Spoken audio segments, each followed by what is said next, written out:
Hello and welcome. I am Kemuel Pascall and you are viewing One and One here on a WESN Content Capital. Over 2 years ago, schools were closed owing to the COVID-19 pandemic. However, just over a month ago, they were reopened for the first time to a brand new academic year since COVID-19 would have forced it to be closed. With COVID-19 and all the other challenges facing the education sector still at the fore, in this episode of One and One, we will be speaking to Mr. Clarence Mendoza, the head of the Concerned Parents Movement. So, Mr. Mendoza, give us an idea. So, what are some of the challenges that you all would have been facing over the last 2 years? Some of these things that we already know, but from your perspective, give us it for those viewing. Okay, well, first of all, the Concerned Parent Movement would have started in 2020, 2021, with the fact that we were fighting for our children, those who were writing the CSEC CAPE examination. We would have started with the WhatsApp group and we registered our name, Concerned Parent Movement, that off in 2021. Coming off from the National Parent Teachers Association, being the first vice president elected in 2017, we would have closed that chapter and we would have moved on in fighting for our children in a different manner. We now fight for our children and the holistic development of the family, which include employment, unemployment, and the illiteracy of some of our parents who cannot read or write. So we are challenged with that at this point in time, and we are looking forward to make a difference. We are seeing where our denominational boards were doing quite pretty good job in alleviating most of the school violence within their boundaries, and we have followed where our government school is more challenged with school violence at this point in time. Right, Mr. Mendoza. So you would have mentioned some things there, quite a number of challenges that the education sector is facing, and you kind of single them out and base them by government schools and denominational schools, because we do understand that we do understand the challenges that are faced in terms of funding to government schools and funding to denominational schools. That's great. Yeah, right. So let's look at during the COVID-19 pandemic, and now we have transitioned. Schools would have reopened for the first time back on, I think it's April 19th this year, and then now in September we would have reopened for the very first time to a brand new academic year. Since the academic year has started, based on whatever conversations you would have had with parents and also students, what are some of the things that they are now looking forward for coming into this new academic year? Well, coming into this new academic year, a lot of parents are knowing the low-income household and the struggle coming out of the COVID-19 lockdown. Our parents were concerned and continue to call us in the early academic year with school book lists and the prices of our school books for our children. We have mentioned quite a few times to the Ministry of Education that our parents cannot afford to be buying school books every term, and knowing they have a family of 4 or 5, probably 3 or so in the same school system, that books can be handed down to their brothers and sisters. And we ask that our school books, those textbooks, be valid for at least 2 or 3 years. So we have seen the Ministry of Education would have took that initiative and put that out there for school books to go to 2025, I want to believe, where they'll be looking to go into ebooks. We do have a challenge going into the ebooks because we have seen what would have taken place during the pandemic with our students on the online classes and who would have fallen behind and those who are still behind at this point in time. So, Mr. Mendoza, when you look at issues like some of those issues that you would have mentioned, you look at things like school violence, you look at things like funding to schools. Do you think that the level of collaboration and the level of input from the Ministry of Education, do you think it's sufficient in terms of rectifying some of those challenges that you would have mentioned? Well, at this point in time, I know the government is strapped. They have come out with their budget, and their budget really gives the Ministry of Education the largest purse. Barring none, we have seen and we have heard the Ministry of Education getting the largest purse for years, and still our system within our schools are deplorable. You know, we have seen where repairs to school is next to none. We see the last 2 weeks before school opened, they're looking to paint and so forth. I mean, it's ridiculous to say that school repairs, school maintenance should be on the front burner, not the building of schools. Continue to build schools, and they are being left, I would say 80% completed by one administration. When the other one comes in, they just leave it there to rot until whoever comes in the next 4, 5, 10 years. And we are saying clearly that the Ministry of Education must take up the mantle on school repairs, even if it's through MTS. It must be a stringent preventative maintenance program put in place that our schools don't be reached to the dilapidated state for concrete to be falling off to injure our students and even our teachers. Mr. Mendoza, what are some of the efforts like on your end in terms of the Concerned Parents movement? What are some of the efforts that you all are making in terms of rectifying some of these issues? Because a lot of people will say, here's what we just going to talk about the issues and the challenges, but how are we working towards resolving those issues and those challenges? Well, the Concerned Parent movement is still awaiting the Ministry of Education to have a sit-down dialogue with us. We would have had challenges in the past, and we must look past that in terms of putting together a structure.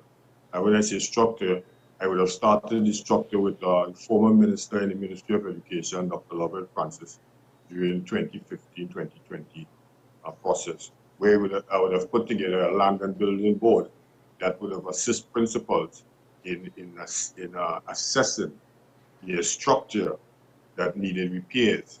We also asked the Ministry of Education at that point in time to use the PTA system, where our parents within the district, the education district, can use their skills in assisting the government of Trinidad and Tobago in school maintenance and repairs in their district. So the Concerned Parent movement is moving forward in preparing that same document under the Concerned Parent movement, that the government of Trinidad and Tobago, who is strapped for cash, will now look at the parents, contractors within the districts to do preventative maintenance and upkeep of our schools. Our schools is in a bad shape. Schools are from 1978 or 1984. Those schools are in terrible shape because of poor preventative maintenance. Mr. Mendoza, you mentioned something in there at the very start of the last question. I'd like to drill you on a little bit, if I may use that term. You mentioned the fact that you all have been waiting to have a meeting with the Minister of Education, well, or the ministry per se. How long have you all been waiting? Because I've spoken to other stakeholders, not just in the education sector, but in various different sectors, and they have mentioned that it's kind of hard to get to meet with ministers or even permanent secretaries to deal with issues. How long have you all been waiting? Well, we have been waiting ever since we have registered our movement as the Concerned Parent movement, and that will be June of 2021. Okay, we reached out to the ministry, we have wrote the ministry, we have wrote the PS, we have wrote the former CEO, and today we are waiting. We just have to wait. But in the meantime, while we are waiting, we will send the necessary information to the ministry. They will have it on paper. They will understand that we are out here and we are for the children and we are for the family. So it's not just the Ministry of Education, but also our Ministry of Youth Affairs, our Ministry of Gender. These are the ministries we need to collaborate with, because it's a holistic development of the family, and that's just the child. What happens with the child starts at home, and we need to be down in the home where the parents are. They are having challenges at home, and it moves on to the children within the school system. So, Mr. Mendoza, I'd like to get an idea or sense of what is the level of collaboration that the Concerned Parents movement have in terms of with other stakeholders, not just the Ministry of Education, because I mean they have their part and they form that administrative umbrella in terms of overseeing policy and how things go within the education sector, which is they are the top, and then come all the way down to the actual persons who clean the schools, the students. What is the level of collaboration that you all have with outside entities other than the Ministry of Education? Okay, we have been collaborating with the United Nations, basically on the rights of the child, to where we can see more efforts, more laws, stringent laws put in place that protects the child and also protects the family. So we have the laws that were put in place by the United Nations, but it needs to be looked at more in the growing changes of how we deal with our children. We have seen the violence that has taken place with our children in the system. So we have collaboration with the Ministry of Youth Affairs. We would like to have a discussion also with the Ministry of National Security, because we have ideas based on gangs affiliation and how they operate, how they groom our children within the school system. So it's these collaborations we need to really sit down and have that one-on-one. And I think the Ministry of National Security, Ministry of Youth Affairs, Concerned Parent Movement, the Ministry of Education, and also the United Nations, we need to all sit together and decide how we go with this with our children. So these who we collaborate with. We also have dialogue with the University of the West Indies and also Children's Authority of Trinidad. So, Mr. Mendoza, I am glad that you mentioned the Ministry of National Security, because I mean, we do understand that violence in schools is one of the major challenges that we are facing right now. In fact, just a couple of days ago, we would have had I would have seen a particular news clipping from the Separia West Secondary School, where two schoolboys would have been beaten by a couple of other boys, and then you have the issue now of the incident, rather, of the alleged sexual misconduct by a teacher within that school. So obviously it means that you all need to collaborate and share your ideas with the Ministry of Education, Ministry of National Security, sorry. Yes. What has that been like? Even though you all have not been able to meet with them, are you all submitting proposals and submitting ideas for them to look at, to possibly implement? Yes, we are.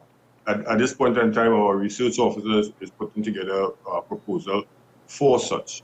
Because where I came from, my background, working with juveniles in North America for over the years, I've been very influential working with gangs, within the gangs, and understand how they operate, how they come together, and how they get the children, the youths in them to come away from their home. Whether it's an impoverished home or whether it's a home with $1 million, the youths in them gravitate to gangs. And we would have seen such with the Pennywise robbery. All those youths that were involved in it, all of them is not hand to mouth. They have youths that were involved that come from well-to-do families, and it's something that the national security and our government must look at. So when we talk about gangs, children are not the ones you want to stereotype and say they come from Laventille or they come from Beetham. They come from every walk of life, and that is what we are missing.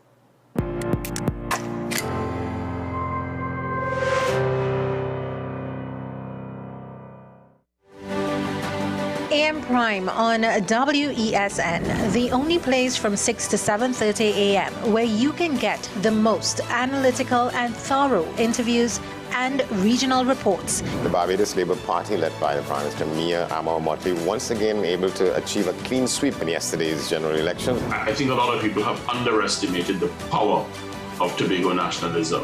If the government is afraid to say it, I, Martin George, I am saying it this morning on your show, Andy, there will be no carnival before Ash Wednesday. Grab a cup of coffee and start your day right watching AM Prime with Andy Johnson weekdays from 6 a.m. Only on your content capital, WESN.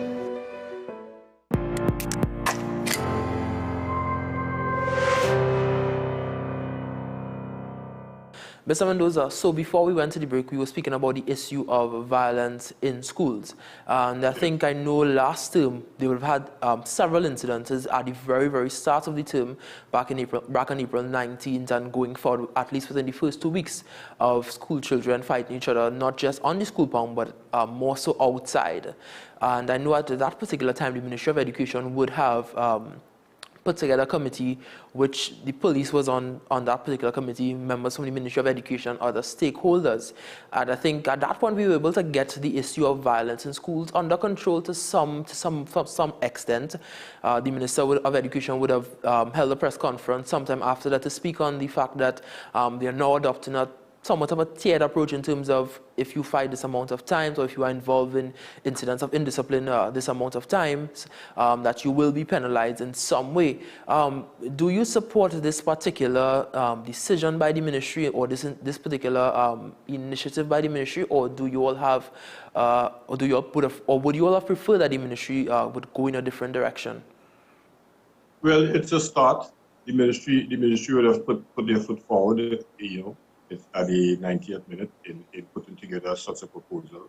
However, the police service of Trinidad and Tobago cannot really rectify the situation when it comes to the juveniles. And that's why I continue to say that the Ministry of Education, maybe the Ministry of Youth Affairs, National Security could look into putting together a truancy program for where you have truancy officers to deal with such, trained officers, trained in such a manner to deal with our youths. We don't have that here in Trinidad. We look at community police, and I mean, again, our youths are well aware of the laws and how to go about it. And we must understand that they are aware of what they can and cannot do, when they can and when they cannot do it. So school violence continue whether or not the police are involved. They are by the school, they are by the station. The youth's going to continue to do what they are doing unless we get to deal with the parent, the home. And it's not to say a school of 500, we are having 200 students fighting. It's just maybe five or 10. And again, gang leadership within the school rank, where teachers cannot identify, principals cannot identify. The youth continue to change how they identify each other on the compound.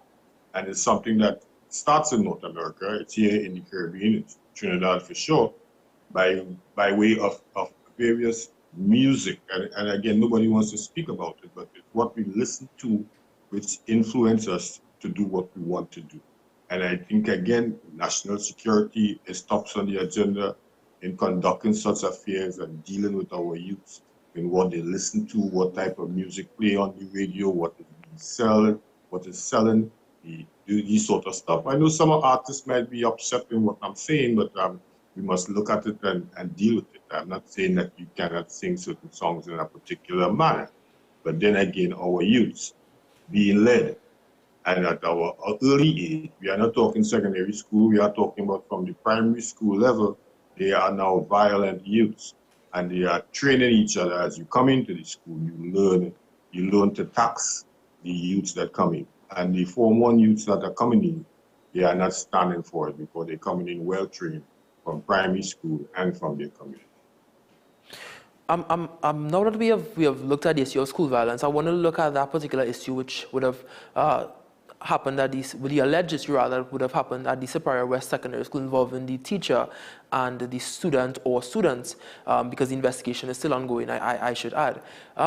How does the association or the movement rather view this? Because this is a very, very grave issue. This is an issue of alleged sexual misconduct by a teacher, a male teacher against female students. So how does the association, the movement rather, view this? Well, the association view this as very troubling.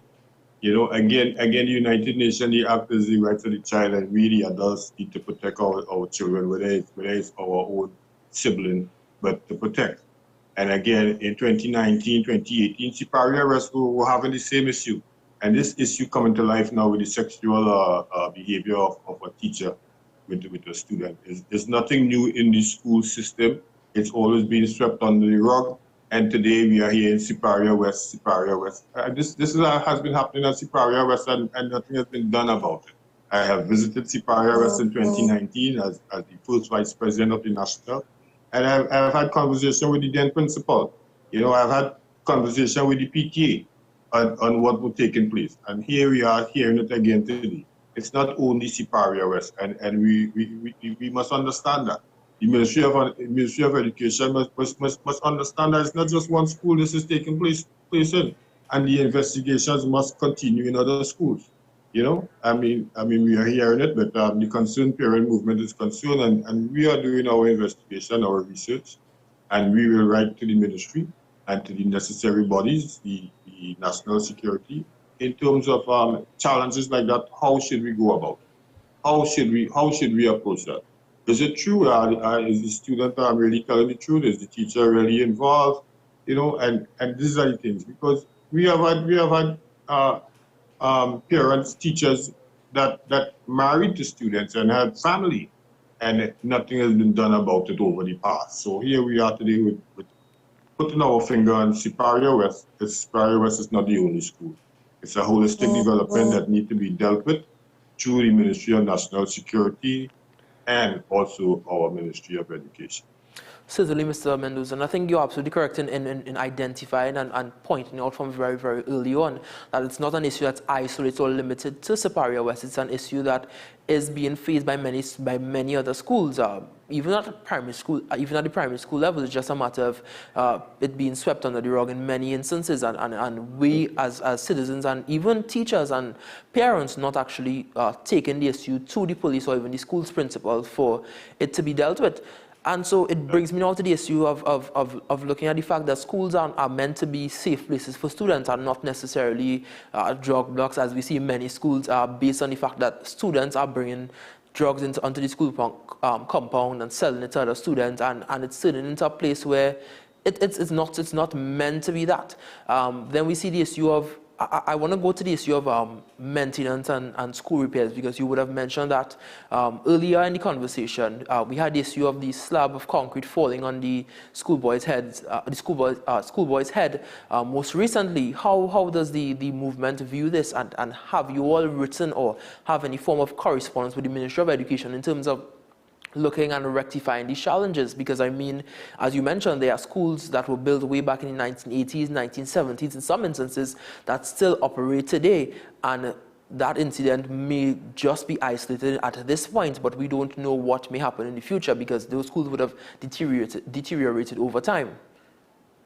Yes. Again, we would have pointed out this to the ministry under the National Parent Teachers Association back in 2018, 2015, and beyond. And here in 2020, 2022, we continue. 2019, we would have been moving along with Dr. Lovell Francis in putting together a stringent plan for our old schools. We've seen in 2013 where the former minister then, Dr. Tim Gopi Singh, would have also been looking at these older schools to tear them down and build new schools. We are saying preventative maintenance of our school, repairs, structural repairs, not plaster, structural repairs. Where that concrete would have fell out and hit that child in his head. There's quite a few schools throughout Trinidad and Tobago of the same age with the same issue. And I can name Pleasantville Secondary School, their hand railing and Block E. It's the same shaky way with the concrete falling out. And we can go to St. Martin, we can go all over the country. We can go to Marbella South Secondary, the old school, where it's now housing the Claxton Bay Primary School, and part of it being housed by the Trinidad and Tobago Police Service. They are using it. A new school was built adjacent to it, and those railings are the same deplorable way, ready to fall off and damage children. So we are saying that floor should be completely taken off and recast. Not come in there and do a patch job on it. And if it's a patch job taking place at San Juan, it shouldn't be. It should be a complete removal and integration. I think MTS is the one manifested to really handle such a job by bringing in their contractors. We will be visiting San Juan North to see what's taking place, because like I'm saying again, we've been there, we have addressed it. The principal would have sent in the necessary SIMs to get structures repaired, and if it's a plaster they are putting on the repair, we are going to talk about. Mr. Mendoza, do you feel that we have essentially given up on our education system here in Trinidad and Tobago? When you look at issues like the Concordat and all those other issues and challenges facing the sector, it may seem to many people that we have given up on the education sector. It may seem that we've just, or the government has just adopted, or many governments, successive governments, have adopted an approach of, here's what our responsibility is, just to educate these children from early childhood up until tertiary in some instances, and it's just a hands-off approach afterwards. Do you feel that we have just left them to be on their own? Well, the concerned parent movement over the years, including when I was the first vice president of the national, we looked closely at the denominational board, we looked closely at the Concordat, and we have looked closely at the government schools. We know our secondary schools have been funded upwards to $1 million a year in funding by our government, and our primary schools. If you have up to 300 students, you wouldn't get nothing really. If you have more than 300 students in a primary school, then you get a vote. So we are clearly seeing that, and we have asked that $1 million that go to our secondary schools, that it goes in a manner that slight repairs can also take place. But principals are strapped because the amount of repairs that need to be done when a principal comes into a position, it's out of this world, you know. And if you have a maintenance system, whether it's MTS or whoever it is, they should be value for dollar. Not that you come in here and you do something halfway and then it just fall apart within a year. No. And that's why we talk about supervision of works being done by whoever the contractor is. Supervision must be done, and I mean, we've been all over the country, Toku, to Cedrus. We have visited schools, and I'm telling you, they are horrible. The works that are being done by some contractors are good, and some is a waste of time. Nobody's saying anything about it, but I think they should be put on the burner to account for the shabby work that some of the contractors are doing here in our school system. Well, Mr. Mendoza, we certainly hope that those issues and those challenges that you would have outlined falls on the ears of the Ministry of Education. I certainly hope that you can get that meeting that you have been waiting on since last year with either the Minister of Education herself or the Minister and the Minister or even the Permanent Secretary so that you all can be able to ventilate your challenges in terms of and also give your suggestions that towards the education sector. But Mr. Mendoza, we are out of time, so I want to thank you so very much for joining me on this particular episode of One and One. I am Kemuel Pascall. You have been viewing One and One here on the WESN. Thank you so very much for joining us.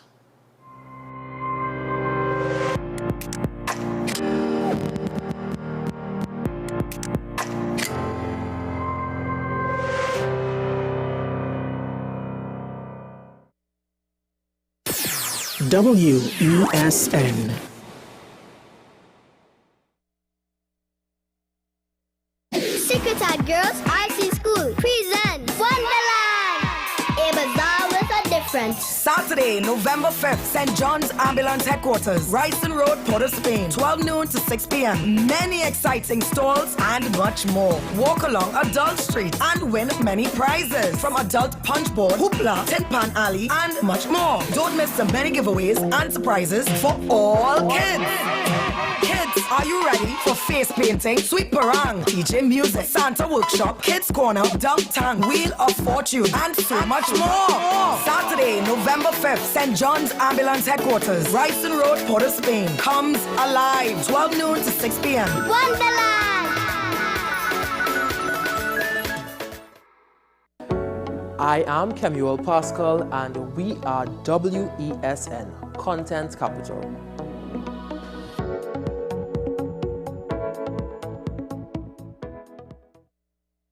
With society plagued by a host of issues, with debates surrounding our urgent concerns falling short, with questions of our future not always being answered, the conversation continues. Join me, Kemuel Pascall, as the voice of the youth comes to life. We will confront the controversial topics of today's world to gain answers that are key for a better tomorrow. One and One with me, Kemuel Pascall. Wednesdays at 10 a.m. Only on WESN, Content Capital. I am Denise St. Clair, and we are WESN, the Content Capital.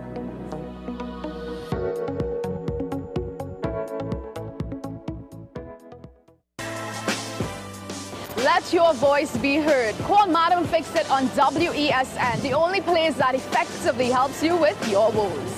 Having problems getting onto government agencies, water woes, NIS and pension problems, potholes, and much, much more. Call me, Madam Fix It, every Monday, Wednesday, and Friday, right here on WESN. Let me fix it for you. I'm Andy Johnson, and you're watching WESN, the Content Capital.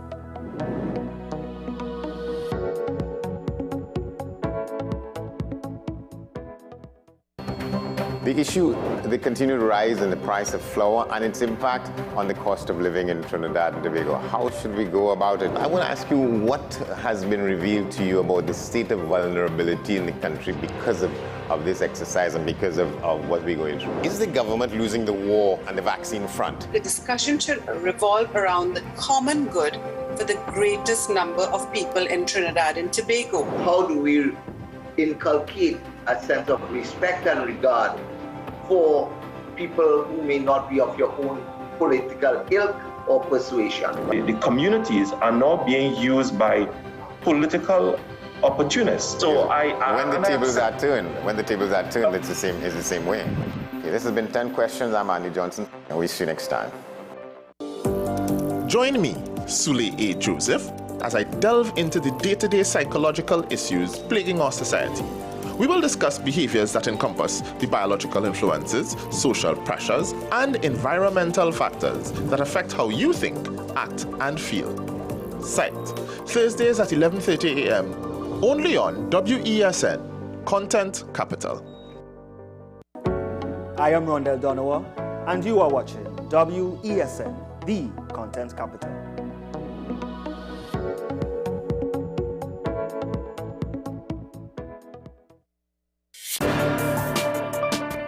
People really want to know, what about me? Where do I fit? Yes. What is in the ride for me in terms of a better Trinidad and Tobago? And I'm pleased to shed some light on that. The purpose of bail is to ensure your attendance at court. That's it. It is not punitive, it is not rehabilitative. We the police officers, we are professional, and we are here for whenever the survivor is ready to come forward. We have the right to private and family life, the right to religious freedoms and beliefs and thoughts and expression. But these rights are not absolute. Certain rights can be limited. The law is to govern the whole, it's for all of us in public.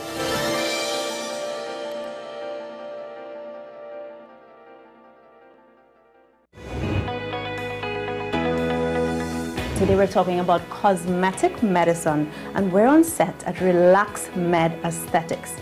We are like famous all over the world for this glow. You could in an airport, you could spot a Caribbean woman. Yeah. Oh my gosh, she's from Trinidad. She's definitely from Trinidad. Yeah. So I felt like that was something that we needed to feel like we belonged, and we needed to feel empowered that our skin color was really important. Step we've been waiting for is the chemical peel, right? So I'm gonna start applying. What's up, Doc? Tuesdays and Thursdays here on WESN, Content Capital.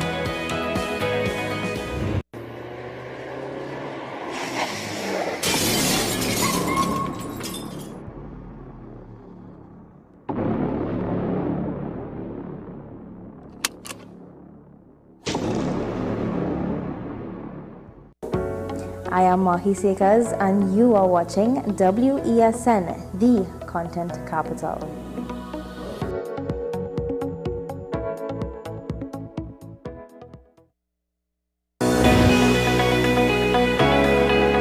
In this season, we talk more about health, wellness, and everything in between.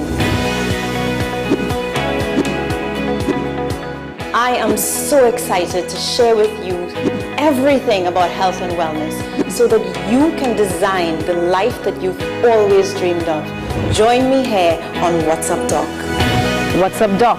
Tuesdays and Thursdays here on WESN, Content Capital.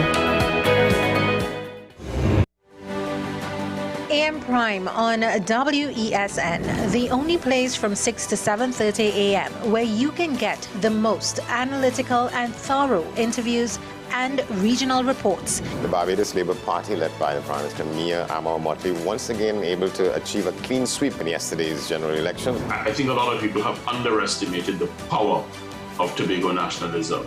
If the government is afraid to say it, I, Martin George, I am saying it this morning on your show, Andy, there will be no carnival before Ash Wednesday. Grab a cup of coffee and start your day right watching AM Prime with Andy Johnson weekdays from 6 a.m. only on your Content Capital, WESN. I'm Keaton Shaw, and we are WESN, the Content Capital.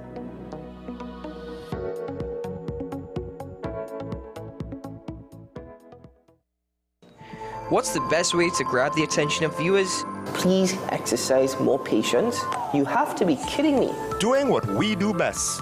I'll say at the very least it's a conspiracy of laziness against the people. Join me, Keaton Shaw. And me, Sean Michael Small, for Talking Point. Weekdays from 8 a.m. to 9:30 a.m. We go in-depth on the trending issues and engage the most controversial newsmakers as we get them to account to the people for their actions. You can't go to the government with nothing.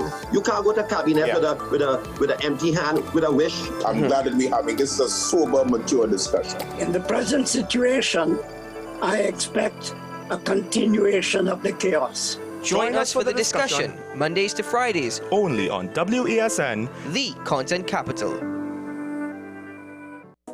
I'm Sean Michael Small, and we are WESN, the content capital.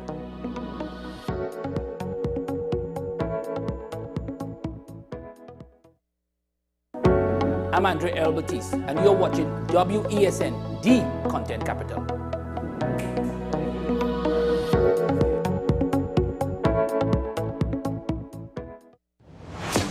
Is it politics? What is it? Is it that nobody cares about sports? The kind of support that sport used to get in the past is no longer here. The thing is, taking a knee doesn't mean that that's the only thing you're doing now, Andre. Right. Taking a knee along with other stuff. Samantha, what are you looking forward to when you return home to Trinidad and Tobago after winning the title?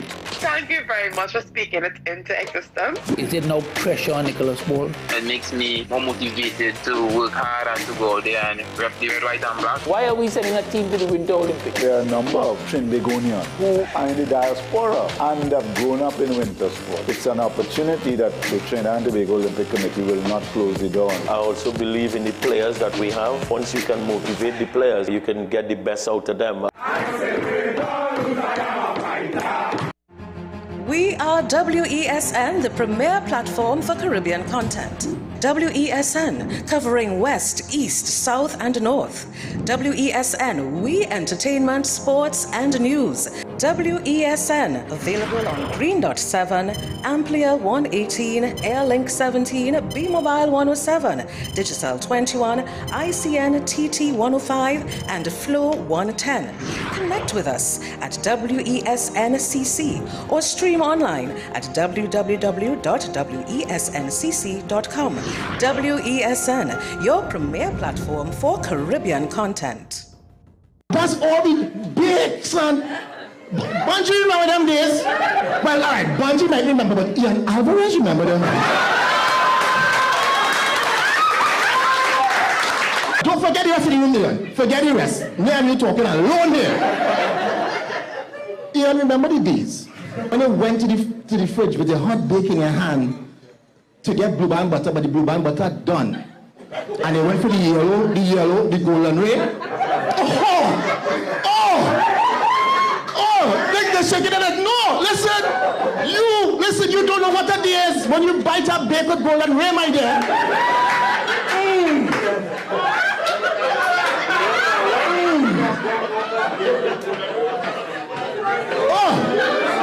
Once that big hot with golden ray,